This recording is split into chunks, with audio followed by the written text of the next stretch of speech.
اللہم صلی علی محمد وعلی آل محمد وعلی آل محمد کما تحب وترضی اما بعد فاعوذ باللہ السمیع العلیم من الشیطان الرجیم بسم اللہ الرحمن الرحیم فَإِنْ آمَنُوا بِمِثْلِ مَا آمَنْتُمْ فَقَدِ اهْتَدَوْا۔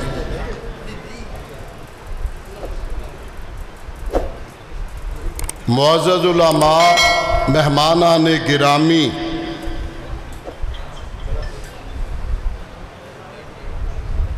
قابل احترام بزرگوں، بھائیوں، دوستوں، نوجوانوں،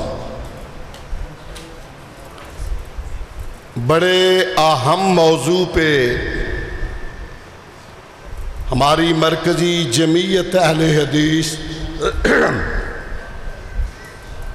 اس تحصیل نے خوبصورت یہ اہتمام فرمایا ہے، کامیاب پروگرام۔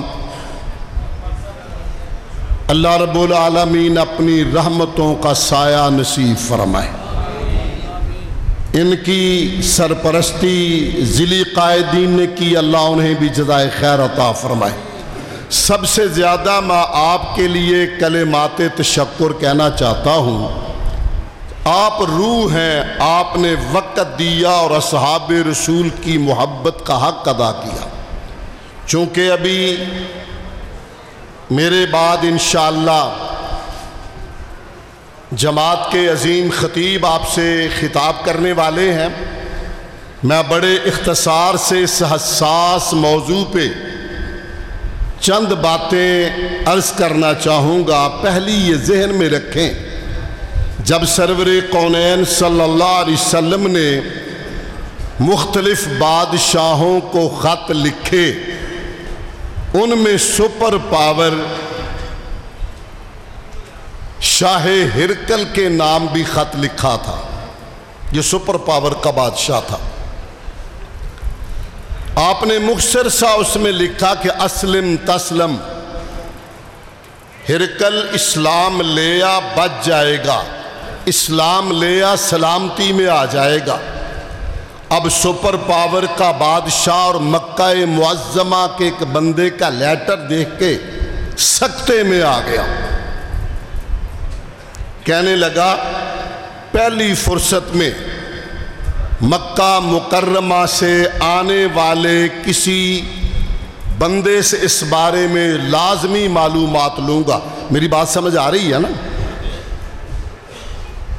کسی نے کہا بہت معقول آدمی، ریزنیبل، خاندانی، اصلی اور نسلی بندہ، سردار ابو سفیان تجارت کی غرض سے آیا ہوا ہے۔ اس نے دربار میں بلایا، بہت سارے سوال کیے جو میرے موضوع سے متعلق ہے، وہ عرض کروں گا۔ کہا سردار، یہ بندہ محمد صلی اللہ علیہ وسلم جس نے مجھے خط لکھا ہے، یہ بتاؤ اس کے ماننے والے، اس کے فالورز، اس کے صحابہ، کیا ان میں سے کسی نے حال یرتد احد، کسی ایک نے جماعت سے آپ سے ناراض ہو کر کوئی مرتد تو نہیں ہوا؟ ابو سفیان ابھی مسلمان نہیں ہوا تھا، دل میں بہت باتیں تھیں، مگر کہا اگر میں نے جھوٹ بولا تو میرے خاندان پہ داغ آ جائے گا۔ کہا بادشاہ ہرکل کیا بتاؤں؟ لا واللہ نہیں، تو حیران رہ جائے گا۔ ہم نے پانی ابال کر گرم کر کے ان کے وجود پہ ڈالا، ہم نے کوئلے رکھ کر اوپر لٹایا، ہم نے پاؤں میں رسیاں باندھ کر گرم پتھروں پہ گھسیٹا، ہم نے اونٹ پہ باندھ کر صنف نازک عورت زاد حوا کی بیٹی کو دو ٹکڑے کر دیا، کوئلوں کو بجھانے کے لیے پانی قریب نہیں آنے دیا، ان کے وجود سے گرنے والی چربی سے کوئلے بجھ گئے، مگر ان کے سینوں میں جلا ہوا آمنہ کے در یتیم کا لگایا ہوا توحید کا نور اور محمدی سرور کا رنگ ایسا پختہ ہے، ایک بھی اپنی جگہ سے نہیں ہلا۔ شاہ ہرقل نے کیا کہا؟ کہنے لگا کذالک الایمان، صحیح بخاری میں کذالک الایمان، ابو سفیان ایمان نام ہی اس کا ہے، یہ دل میں آ جائے پھر دنیا کی کوئی قوت، کوئی جبر، کوئی ظلم، کوئی گولی، کوئی زیادتی اسے ایمان سے دور کر سکتی، توجہ میری طرف رکھیے، دور کر سکتی؟ حضرات ذی وقار اصحاب رسول رضوان اللہ علیہ مجمعین، جو سرور کونین صلوات اللہ علیہ کی وہ جماعت ہے جو قرآن کے پہلے مخاطب ہیں، وہ رحماء بینہم ہیں، حضرات اشداء علی الکفار ہیں، اصحاب رسول وہ عظیم جماعت ہے جن کے متعلق سیدنا عبداللہ ابن عمر رضی اللہ عنہ نے فرمایا تھا، اور بڑے خوب انداز میں فرمایا تھا۔ کون عبداللہ؟ عمر ابن خطاب کا بیٹا عبداللہ۔ کون عبداللہ؟ ذہانت و فطانت کا امام عبداللہ۔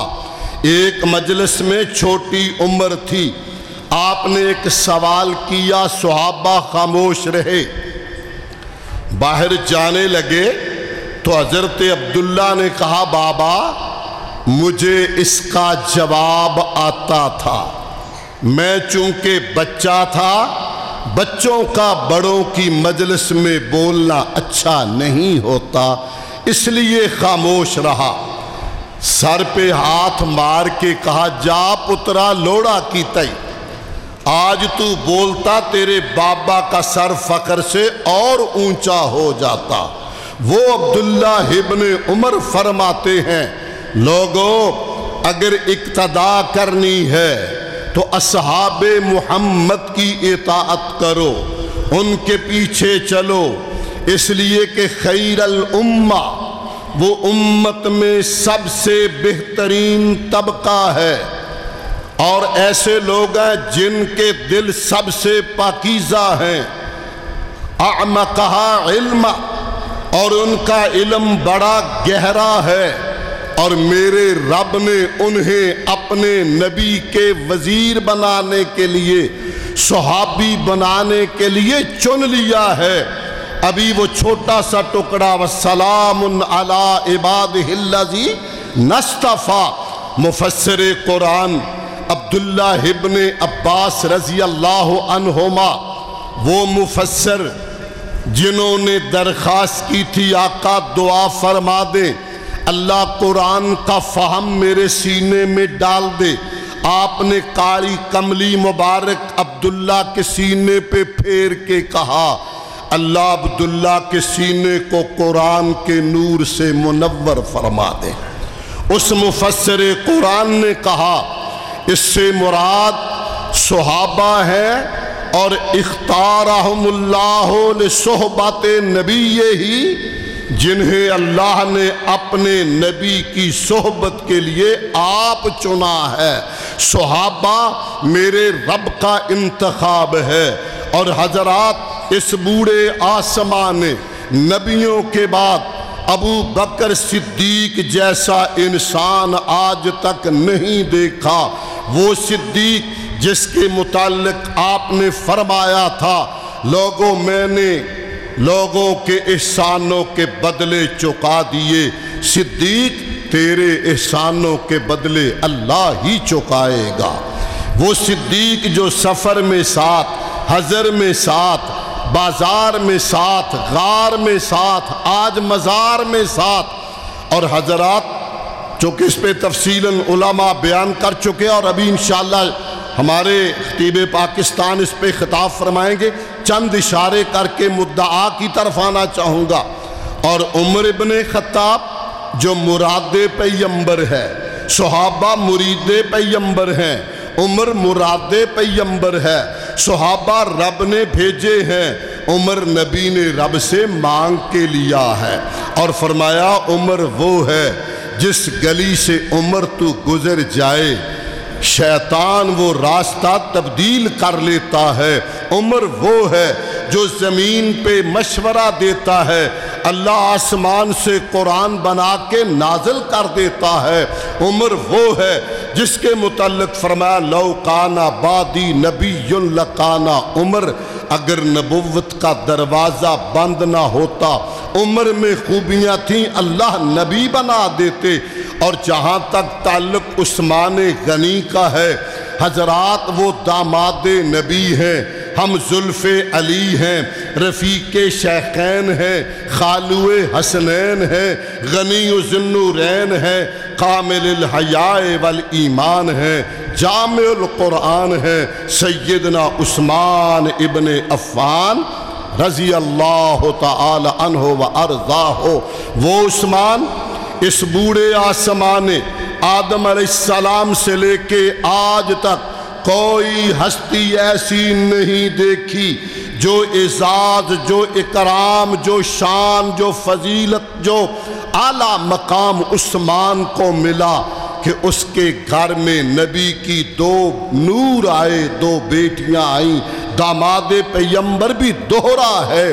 حضرات حیدر کرار جن کے متعلق آپ نے فرمایا تھا علی تو میرے لیے اس طرح ہے جس طرح موسیٰ کے لیے ہارون تھا، لیکن میرے بعد لا نبی بعدی ولا رسولہ، میرے بعد نہ نبی آئے گا نہ رسول آئے گا۔ ایک ایک صحابی، میں اس طرف نہیں جانا چاہتا، وقت زیادہ لینا نہیں چاہتا، اس بوڑھے آسمان نبینا صحابی بھی ایسا دیکھا۔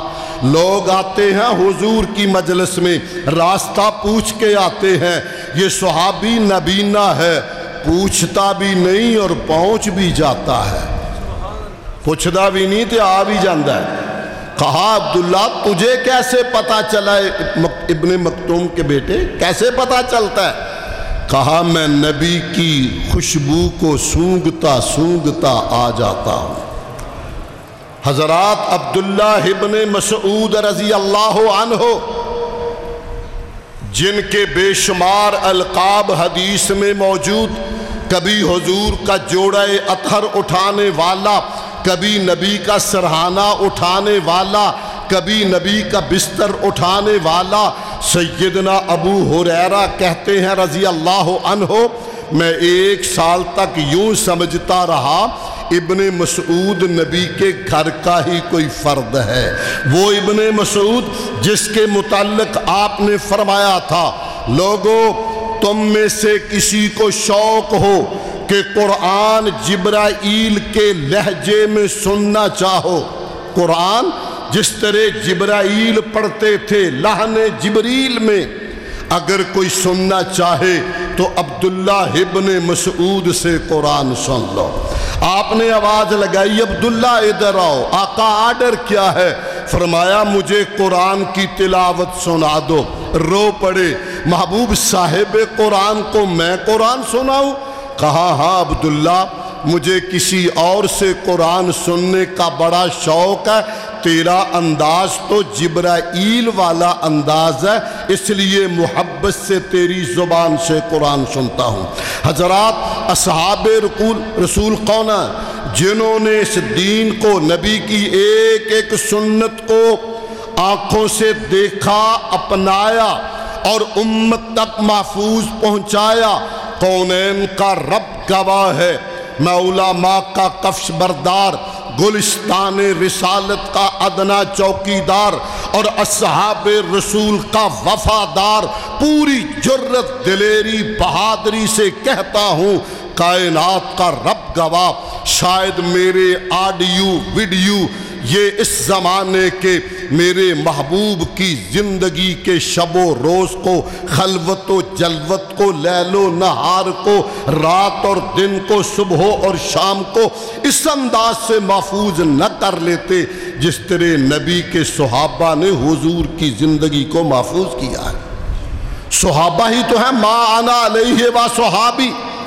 حضرات آج اس عنوان پہ کانفرنسیں کیوں کروانا پڑی، بس اس پہ بات لانا چاہتا ہوں۔ میں پہلے پھر ایک مرتبہ اپنی اس تحصیل کے، جس کے دونوں عبداللہ ہیں ماشاءاللہ، امیر بھی عبداللہ اور ناظم بھی عبداللہ، ویسے بھی ہماری جماعت میں عبداللہ بہت ہیں ماشاءاللہ، یہ موقع نہیں میں ادھر جاؤں، وقت میرا جاتا ہے۔ حضرات ذی وقار، میں انہیں اور یوتھ فورس کے نوجوانوں شہینوں کو اور آپ لوگوں باشعور اور غیور اہالیان قصور آپ کو بھی مبارکباد پیش کرتا ہوں۔ پیارے بھائیوں، دوستو، عزیزوں، وہ ابن مسعود رضی اللہ عنہ فرماتے ہیں، اللہ فرماتے ہیں میں نے لوگوں کے دلوں کو جھانکا اور دیکھا، کائنات میں سب سے بہتر دل پاک محمد۔ میں منگوا سودا کدے لیا نہیں، پر تعجب ہویا محبت نال بیٹھے ہو کہ درود نہیں محبت نہ پڑھ سکے۔ اللہ توفیق دے۔ جناب محمد صلی اللہ علیہ وسلم کے دل کو سب سے بہتر دیکھا تو میں نے نبوت عطا فرما دی، خاتم النبیین بنا دیا، چن لیا۔ اور پھر میں نے لوگوں کے دلوں کو دیکھا، سب سے بہتر صحابہ کے دلوں کو دیکھا، صحابہ کو نبی کے وزیر بنا دیا، نبی کے صحابہ بنا دیا۔ صحابہ دین اسلام کو پہنچانے والے، صحابہ دین کی تشریح اور تفسیر ہیں، صحابہ دین کی عملی تصویر ہیں۔ کونین کا رب گواہ، یہ دشمن کی سازش ہے، بیرونی کوئی قوت پیچھے ہاتھ دکھا رہی ہے کہ وطن عزیز جو لا الہ الا اللہ کے نام پہ لیا، جس پہ شارق کا ہم نے خون بہایا، اس دیش کی مٹی کی تہ میں لاکھوں بوڑھوں کی گردنوں کا خون اور لاکھوں نو امید کلیوں کے جگر کا خون اور لاکھوں ان بچیوں اور میری ماؤں کی گردنوں کا خون میرے دیش کی موٹی تہ میں شامل ہے، جو لا الہ الا اللہ کے نام پہ لیا۔ میرے اللہ نبی کی زندگی بھر کی کمائی، حضور کے شاگردان رشید، میرے رب کا انتخاب، میرے رب کا انتخاب، اولئک ہم الفائزون، اولئک ہم الراشدون، اولئک ہم المفلحون، رضی اللہ عنہم ورضوا عنہ کی گارنٹیاں پانے والے۔ اور آج خاص کر اس مرتبہ جس انداز سے، اور وہ حدیث من سب اصحابی فعلیہ لعنت اللہ وملائکتہ والناس اجمعین، جو نبی کو برا کہے، سب گالی نہیں ہوتی، عربی میں شتم گالی ہوتی ہے، سب کا معنی ایسا لفظ جس سے صحابی کی تحقیر نکلتی ہو، ایسا اشارہ، ایسا کنایا، ایسے لفظ جس سے صحابہ کی تحقیر نکلتی ہو۔ فرمایا جب ایسے بندے، ان پہ اللہ کی لعنت، صحابہ کی توہین کرنے والوں پہ لفظ سخت کوئی نہیں، نبی دی زبان چوں نکلے تے گھبراؤنا نہیں، اللہ کی، فرشتوں کی اور ساری دنیا کے لوگوں کی لعنت۔ یہ تو پاک نبی نے فرما دیا۔ اب میری اور آپ کی ذمہ داری کیا ہے؟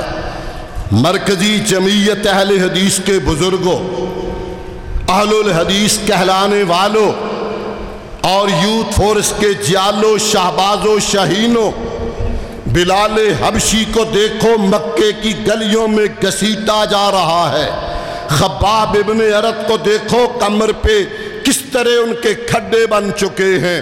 آؤ محمدی محبت میں ڈوب کر اصحاب رسول کو اوڑھنا بچھونا بنا کر وطن عزیز کی بنیادوں کو مضبوط کرنے کے لیے یہ نعرہ لگا دو، جب تک ہم زندہ ہیں توہین رسالت کرنے والا حرمت رسول پہ بھی انشاءاللہ جان، تھوڑا آہستہ، حرمت رسول پہ بھی جان قربان ہے، اور حرمت تحفظ صحابہ پہ بھی جان قربان ہے۔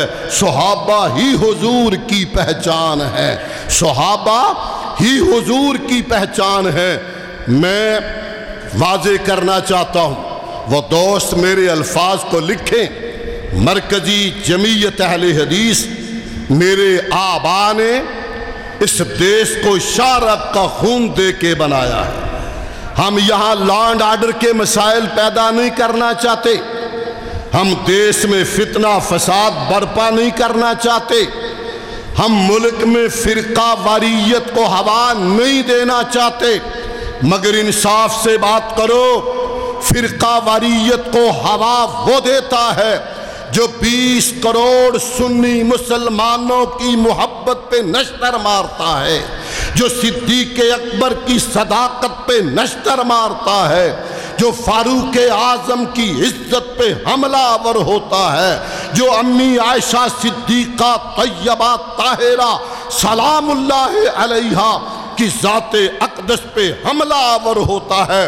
میں مقتدر قوتوں کو کہنا چاہوں گا، اور اس میں چیف آف آرمی سٹاف کو مخاطب کر کے کہنا چاہتا ہوں، سنبھلو، کنٹرول کرو، ان کی زبانوں کو لگام دو، ان کو قانون کے کٹہرے میں لاؤ، ورنہ یہ جم غفیر دیکھ لو، شرق سے غرب تک، جنوب سے شمال تک، کراچی سے لے کر لنڈی کوتل تک، خیبر سے لے کے کراچی تک، پورے ملک کے اہل حدیث اور اہل سنت سارے کے سارے جمع ہو کر سیدنا صدیق اکبر کی چادر کی حفاظت کریں گے۔